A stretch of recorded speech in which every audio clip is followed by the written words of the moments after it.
Multiple witnesses lied to the police, and I went to jail for 9 months. My girlfriend's family said she was delusional for defending me and cut her off completely. For 8 months, she lost her apartment, her car, and nearly everything else while working 2 jobs just to eat. Her family celebrated Thanksgiving without her, posted photos on Facebook of everyone together, smiling with a caption about being grateful for family. Everyone except their own daughter, who they'd abandoned because they believed a court over her. This all started when Emma's coworker cornered her in a parking garage after weeks of harassment.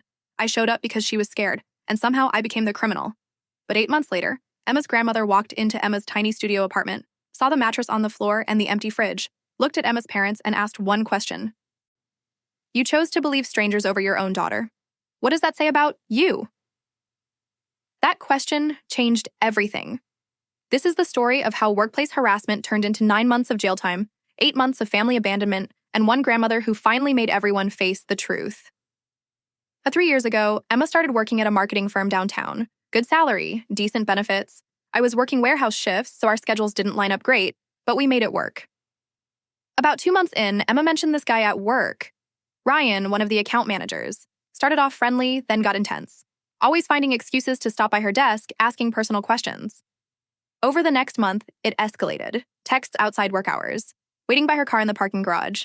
Emma started varying her schedule, leaving early some days, late others, trying to avoid him. Her supervisor dismissed it as being friendly. Classic, honestly. Things came to a head on a Thursday evening. Emma had stayed late finishing a presentation for the next morning. She called me around 8 p.m. whispering, "He's here, he's blocking my car, I'm in the parking garage, and Ryan won't let me get to my door." I thought everyone had left. There's no one else here. My heart started pounding. I was already grabbing my keys. "I'm coming. Stay on the phone with me." I lived 15 minutes away. Made it in 10, like breaking every speed limit. When I found level B of the garage, Emma was backed against a concrete pillar. Ryan was standing maybe 2 feet away, one hand on the pillar beside her head, blocking her exit. I parked and got out. "Emma?" Ryan turned around. Emma immediately moved toward me. "Who are you?" Ryan asked. "Her boyfriend, and you need to back off." Ryan laughed, like actually laughed. "She called you to rescue her from a conversation?" "A conversation where you have her trapped against a pillar," I said. "I'm not trapping anyone," Ryan said. "We work together. We were just talking." Emma was next to me now. "I asked you to leave me alone, multiple times." "My car is right there," Ryan said, pointing to a sedan 3 spots away. "I was just going to my own car." "Then go to your car," I said. "I will," Ryan said, and his whole face changed. Got cold. "But you should know Emma's blowing this way out of proportion, and I don't appreciate being accused of something I didn't do. You're on company property. I could call security and have you removed." "Call them," I said. "I'm sure they'd love to hear about how you've been harassing Emma for weeks." His expression got darker. "You're making a big mistake." Then things happened fast. Ryan turned like he was leaving, then suddenly shoved me, hard. I stumbled back against my car. He stepped closer, getting right in my face. "Make me leave," he said. I pushed him, just pushed him away, trying to create distance. He stumbled backward, tripped over the parking curb, and fell, hit his arm hard on the concrete. He immediately started yelling. "He attacked me! Someone help! He just attacked me!" Within seconds, I heard footsteps coming down the ramp fast. Building security must have heard the yelling. "What's going on here?" the guard called out. Ryan was on the ground, holding his arm. "This guy just assaulted me. I want to file a report." Emma started trying to explain what actually happened, but the guard was already on his radio calling for police backup. I knew right then how this was going to play out. Ryan on the ground, me standing over him, a security witness who'd only seen the aftermath. 3 days later, police knocked on my door. I was under arrest for assault and making threats. "Ryan Chen filed a report," the officer said. "Says you attacked him in a parking garage Thursday evening." "That's not what happened," I said. "He was harassing my girlfriend. I showed up because she was scared." "You can explain at the station." At the station, I learned the full extent of what Ryan had done. He'd filed the report Friday morning. His evidence package was impressive, I'll give him that. He had the building security guard who'd responded to the shouting. He had medical records showing a fractured wrist from the fall. And he had something that really sealed it, security camera footage, or so he claimed. Ryan told police there were cameras in that section of the garage that captured everything. My public defender didn't request the footage until my arraignment 3 weeks later. By then, the company said it had been automatically deleted after 30 days per their standard policy convenient, but the prosecutor used it against me anyway. Why would Mr. Chen reference security footage if he was lying? They asked the jury. He filed his report immediately, mentioned cameras, and now conveniently for the defendant, that footage is gone. My defender couldn't prove there were no cameras. The company refused to provide camera placements, citing security concerns. So the jury believed there had been footage that would have shown me attacking Ryan. On top of that, 2 of Ryan's coworkers testified they'd heard him complain about me before. Said Ryan had told them Emma's aggressive boyfriend had been threatening him for weeks. They painted me as a jealous stalker with a history of threats. All lies. But coordinated, professional lies told by people in suits who sounded credible. Emma gave her statement, explained the harassment, showed text messages, described being cornered.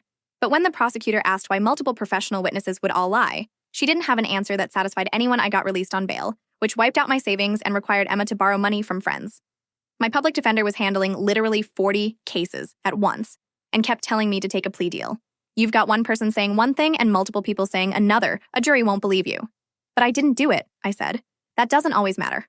What matters is what you can prove. The trial lasted 3 days. Ryan played the victim perfectly. His coworkers backed him up. The security guard testified about finding Ryan on the ground. Emma testified about the harassment. But with no official HR complaint on record, it became her word against everyone else's.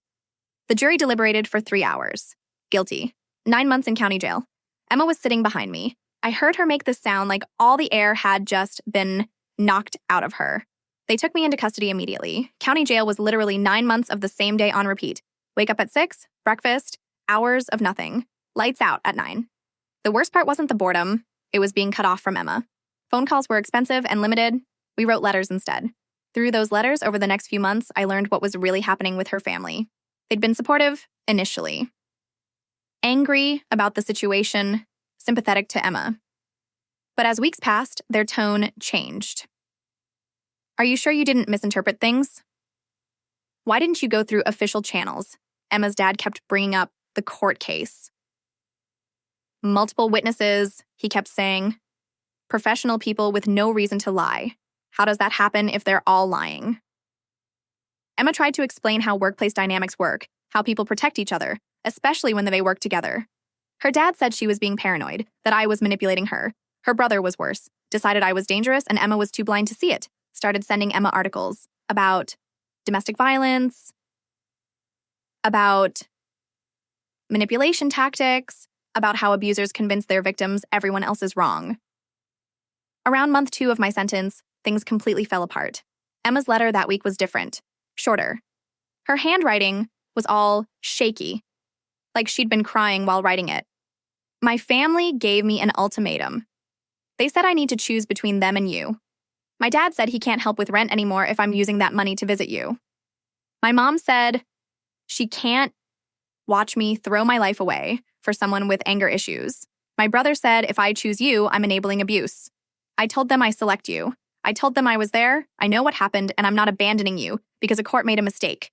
They told me not to come to Thanksgiving. My dad stopped helping financially. My mom said I'm not welcome at family gatherings until I come to my senses. My brother blocked my number. I love you. We'll figure this out. I read that letter probably 50 times, each time feeling more helpless, more angry at a situation I couldn't do anything about from where I was. I wrote back immediately. Told her how sorry I was, how she didn't have to do this. She could rebuild things with her family if she needed to. Her next letter was firm. I'm not reconsidering. What happened to you is because you tried to protect me. I'm not letting you pay for that alone. But I could tell from her letters over the next few months that things were really bad. She'd mentioned picking up extra shifts at work. Her car breaking down and not being able to afford repairs. Her roommate moving out, leaving her to cover full rent alone. Sometimes she'd mention not eating much that week. She never complained directly about any of it, but I figured out she was barely making it. Finally, after 9 months that felt like 9 years, my release date arrived. Emma was waiting in the parking lot, leaning against her car. She looked different. Thinner, definitely. Exhausted. But she was smiling when she saw me. I dropped my bag and just held her for a long time. Let's go home, she finally said. On the drive back, I asked if we could stop by her parents' house. I hadn't eaten a real, home, cooked meal in 9 months, and honestly, I was craving her mom's cooking. Emma's hands tightened on the steering wheel. That's not going to happen. They don't want to see you. Or me. Nothing's changed with them. That's when it hit me. 9 months had passed. I'd served my time, and her family still thought I was dangerous. Still thought Emma was lying or delusional for defending me. When we got to Emma's apartment, I was honestly shocked. It was a studio in a rough neighborhood. Thin walls where I could hear neighbors arguing, a window that didn't close all the way. Inside, there was a mattress on the floor, a small table with 2 mismatched chairs, boxes that still hadn't been unpacked. "When did you move here?" I asked. "About 5 months ago, after my roommate left and I couldn't afford the old place on my own." I looked around. The minimal furniture, the basically empty kitchen. The general state of barely getting by that was obvious to anyone who looked. "Emma, how bad did things really get?" She sat down on the mattress and I could see her deciding whether to tell me everything or keep protecting me from it. "Pretty bad," she finally admitted. "Lost my apartment. Car got repossessed because I couldn't keep up with payments. Bought that junker outside for $500 a few months ago. Been working 2 jobs trying to catch up on everything. Haven't really eaten much the past few months because I had to choose between food and rent. But I'm okay. We're here now. That's what matters." She wasn't okay. She'd been barely surviving, with no family support, no financial help, trying to keep everything together while I was locked up. "Why didn't you tell me how bad it was?" I asked. "Because you were in jail," she said simply. "What were you going to do from in there? Worry yourself sick? I could handle it." And I did handle it. We're here now. We made it through. Over the next few weeks, I tried to rebuild some kind of normal life. Finding a job with a fresh assault conviction was nearly impossible. Most places wouldn't even interview me once they ran the background check. I finally found warehouse work again, night shift, barely above minimum wage. But at least it was something Emma and I were both working constantly, trying to dig ourselves out of the financial hole we were in. 2 weeks after my release was Thanksgiving. Emma woke me up at like 6 in the morning, sitting at our small table, crying with her phone in her hands. Her mom had posted family photos on Facebook. Everyone gathered in the kitchen, cooking together, laughing. Her parents, her brother, her aunts, uncles, cousins, her grandmother, all of them there. The caption said, "So grateful for family. Blessed to have everyone together this year. Everyone except Emma." 8 months, Emma whispered, tears running down her face. 8 months and they just moved on without me, like I don't exist anymore. That night, after Emma went to bed, I sat at the table and wrote a letter. Not an email. An actual handwritten letter on notebook paper because that's all we had. I addressed it to Emma's grandmother, 3 pages explaining everything. How Emma had lost her apartment, how her car had been repossessed, how she'd been working 2 jobs, skipping meals, barely surviving, how she'd hidden most of it from me because she didn't want me to worry. While I was in jail, I wrote about Thanksgiving. About Emma seeing photos of her entire family together without her. About finding her crying at 6 in the morning, scrolling through images of people who decided she didn't exist because she wouldn't lie about what she'd witnessed.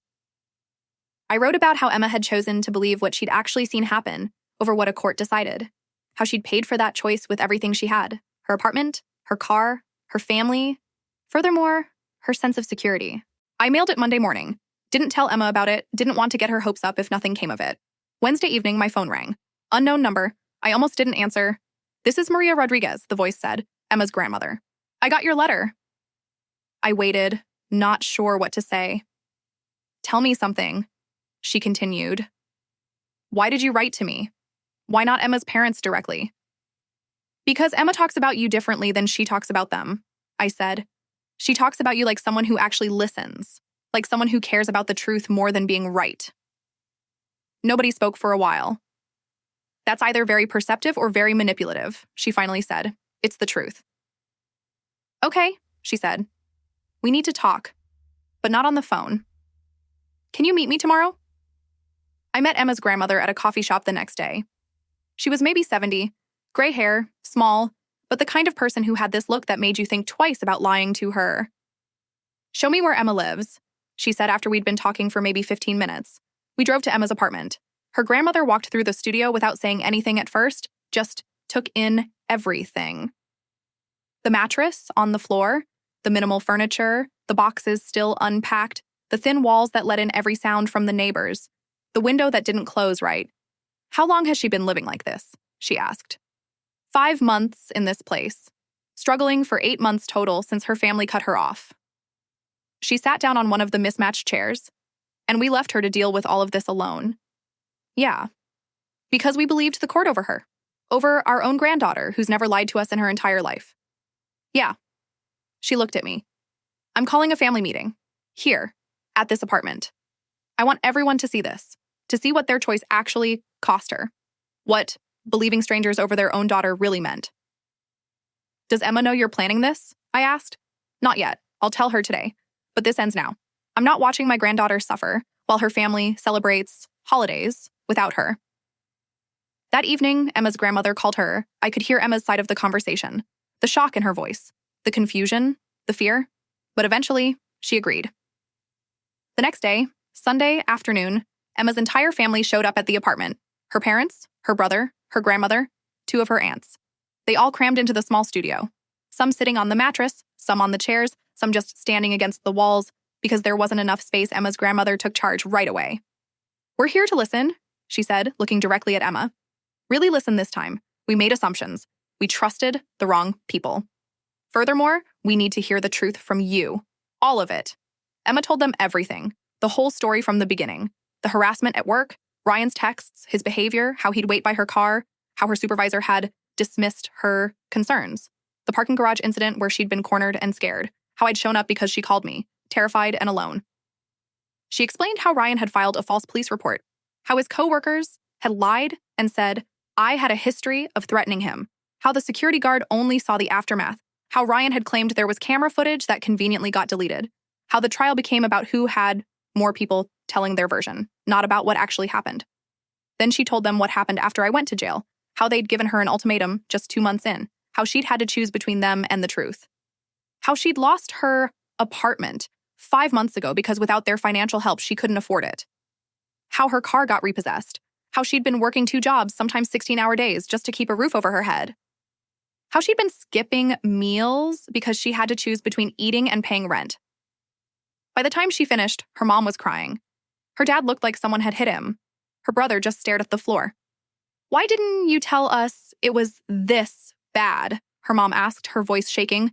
Because you'd already decided I was wrong, Emma said, and there was anger in her voice now. You'd already chosen to believe a court, believe strangers, believe anyone except me. What was I supposed to say? Please help me, even though you think I'm lying about the worst thing that ever happened to me. You made your choice. I had to live with it. Emma's grandmother stood up. She walked over to Emma's parents and just looked at them for a long moment. Then she said, you chose to believe strangers over your own daughter. Professional people you've never met who work together and protect each other. Over Emma, who you've known her entire life and who has never lied to you about anything that mattered. What does that say about you? Nobody said anything for a long moment. The question just hung there in the small apartment. It says we failed her, Emma's mom finally said, her voice breaking. Completely and totally failed her. Her dad nodded, looking at Emma with tears in his eyes. We should have believed you. We should have trusted that you knew what you experienced. We should have questioned whether the system got it right instead of just accepting it. And we should never, ever have cut you off when you needed us most. I'm so sorry, her mom said, moving toward Emma. I'm so sorry, baby. We thought we were being rational, trusting the legal process, but we should have been trusting you. We should have known you'd never lie about something like this. Emma let her mom hug her. Then her dad joined in, then her brother. Soon her whole family was crowded around her, everyone apologizing, everyone crying. I stepped back into the kitchen area, giving them space. This moment wasn't about me. This was Emma and her family. Emma's grandmother looked over at me. Thank you for writing to me, she said quietly. And I'm sorry we put you both through this. I'm sorry it took me this long to see what was really happening. Emma's the one who went through it, I said. I just served time. She lost everything. You both did, she said firmly, and neither of you deserved any of it. The family stayed for hours. They wanted to know everything about the past 8 months, how Emma had been managing, what she needed. Her dad immediately said he'd help with back rent, would pay what he'd stopped contributing. Her mom wanted to know about Emma's jobs, about groceries, about what they could do right now to help her brother, who'd been the most vocal about me being dangerous, just kept apologizing and saying he should have listened to his sister. It was overwhelming and, honestly, pretty awkward. 8 months of distance doesn't just disappear because people say they're sorry, but it was something. A start. After they all left, Emma and I sat on the mattress in the quiet apartment. "How do you feel?" I asked. "I don't really know," she said honestly. "Relieved, I guess, but also angry. Really angry. They apologized, but it doesn't change what happened. It doesn't give me back those 8 months. It doesn't undo all the struggling and the fear and the being completely alone." "No," I agreed. "It doesn't. I don't know if I can trust them again," she said. "Not the way I did before. They showed me that their belief in me is conditional, that if the world tells them I'm wrong, they'll believe the world over me. How do I just forget that?" "I don't think you do forget it," I said. "You just decide whether you want to try to build something new with them, knowing what you know now, knowing what they're capable of." "Do you think I should?" she asked, looking at me. "I think that's completely up to you," I said. "They're your family, but you get to set the terms now. You get to decide how much of yourself you're willing to share with people who hurt you this badly, and whatever you decide, I support it." Over the next few months, Emma's relationship with her family slowly started to rebuild, but it was different than before. Emma set clear boundaries with them. She saw them when she wanted to, not whenever they expected her to show up. She kept some distance, kept some parts of her life private. Likewise, she was cordial with them, but not vulnerable, the way she used to be. Her parents accepted this. They seemed to get it. They'd really messed things up, and fixing it was going to take a long time, maybe forever. Her brother took longer to come around. He kept trying to justify why he'd reacted the way he did, kept bringing up the witnesses and the court case like he needed to explain his doubt. Finally, Emma told him, "I don't need you to explain why you didn't believe me. I need you to accept that you were wrong and move forward. Either you can do that, or we can't have a relationship. It's that simple." After that, he stopped explaining and started actually listening. We're 2 years past all of it now. Emma and I got engaged last year. Her family came to the engagement party, but things are still careful between us. There's love there, but it's different now. There are boundaries Emma didn't have before. She's more careful with what she shares, how much time she spends with them. Like she's always a little bit on guard, ready for them to doubt her again. Emma still sees her therapist, who helped her understand that her family's betrayal was really about them, not about her. That sometimes people would rather believe a comforting lie than an uncomfortable truth, that it's easier to trust a system than to question whether that system failed. I eventually found better work, though I still have to explain that conviction in every single interview. Some employers look at me with suspicion, and I can tell they've already decided not to hire me. Some actually listen to what happened. It's pretty mixed. Ryan, as far as we know, still works at that company, still has his job and his reputation completely intact. The system protected him and punished us, and he never faced any consequences for any of it. That's what bothers me the most when I think about everything. Not my 9 months in jail, not even Emma's family turning on her, but knowing that the person who actually caused all this harm just got to walk away like nothing happened. He probably does the same thing to other women at that company, and nobody stops him because everyone believes he's the one who was attacked. The system failed us at every level. A workplace that ignored harassment complaints, police who believed coordinated lies over the actual victim, a court that valued multiple witnesses over the truth, a family who trusted the legal system more than their own daughter's lived experience. Emma tells me sometimes that she's glad it happened, in a weird way. That it taught her who she could really rely on, what her family was actually made of. She says it made her stronger, more aware of her own strength. I want to believe that, want to think that surviving injustice means something positive, but mostly I just wish Emma had never had to learn those lessons in the first place. But she did. And we're still living with the consequences. We're building a good life anyway, though Emma's family is part of it now. But at a distance, Emma controls completely. She decides when to see them, how much to share, how close to let them get. They've accepted that this is the price of what they did, that you don't get to abandon someone and then demand they trust you completely again. Her grandmother came over to our new apartment last week. We've got a bigger place now, 1 bedroom in a better neighborhood, still modest, but it's ours. She looked around and said, "You've built something good here, something that's really yours." Emma nodded. "Yeah, we have." I'm proud of you, her grandmother said, for surviving all of this, for not giving up on yourself or each other, for building this life even after everything tried to break you. After she left, Emma said to me, I think that's the first time any of them have really seen it, that we're not just surviving anymore. We're actually okay. We're actually happy, even. Are we? I asked. Yeah, she said, and she really meant it. We are. The system failed us, Emma's family failed her, but we didn't fail each other, and in the end, that's what actually matters.